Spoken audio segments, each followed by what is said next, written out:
السلام علیکم ورحمۃ اللہ وبرکاتہ۔ حدیث کا سبق، عید کیوں اور کب سے منائی جاتی ہے؟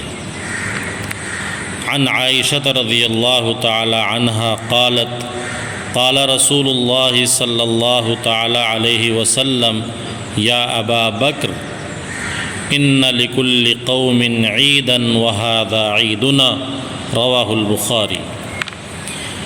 حضور نبی کریم صلی اللہ تعالی علیہ وسلم نے ارشاد فرمایا، اے ابو بکر رضی اللہ تعالی عنہ، ہر قوم کی ایک عید ہوتی ہے اور یہ ہماری یعنی امت مسلمہ کی عید ہے۔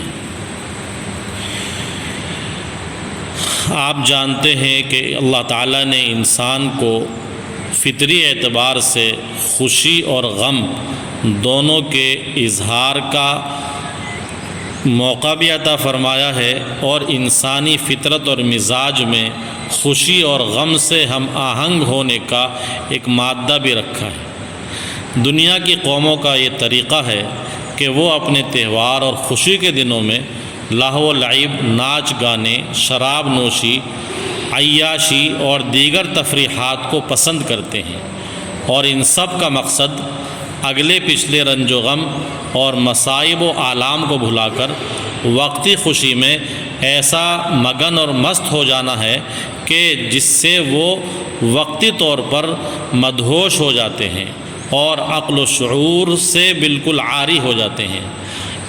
اس کی مثالیں ہم اپنے وطن میں ہولی اور دیوالی کے موقع پر کثرت سے دیکھ سکتے ہیں۔ اسی طرح عیسائیوں کے یہاں جب کرسمس کا دن آتا ہے تو وہ بھی ہر طرح معاصی اور منکرات میں مبتلا ہو کر مسرت کا اظہار کرتے ہیں۔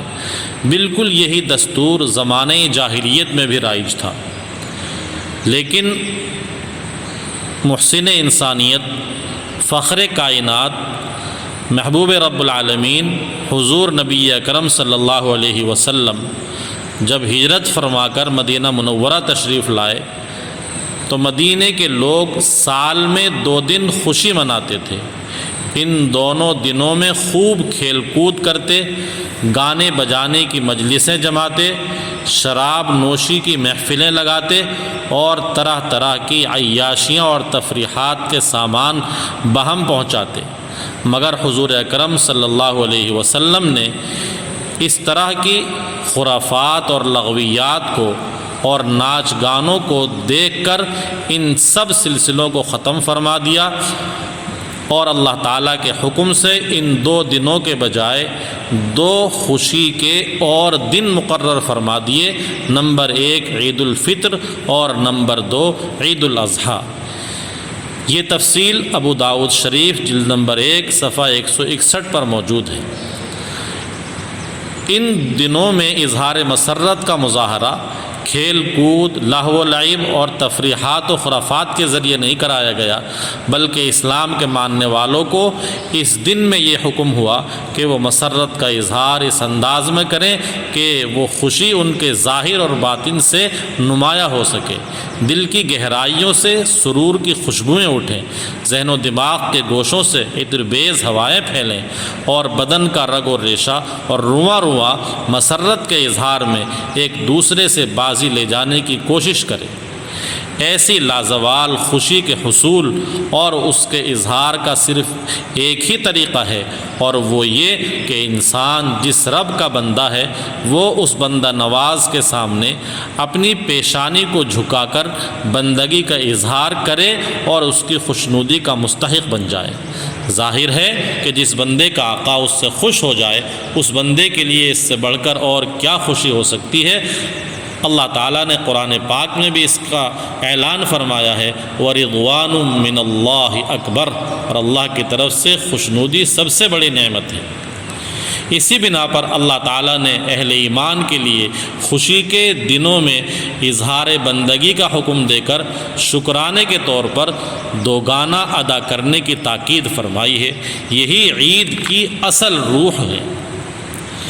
اپنے متبعین کے لیے سال میں 2 دن عید کے نام پر خوشی اور مسرت کے لیے تجویز کیے، اور ساتھ ساتھ ہی تمام مسلمانوں پر عید الفطر اور عید الاضحیٰ منانے والوں پر عظمت عبادت دوگانہ نماز عید واجب کر کے خوشی کے جذبات کے ساتھ معرفت خداوندی اور شکر نعمت جیسے واجبات کی طرف بھی توجہ دلائی ہے۔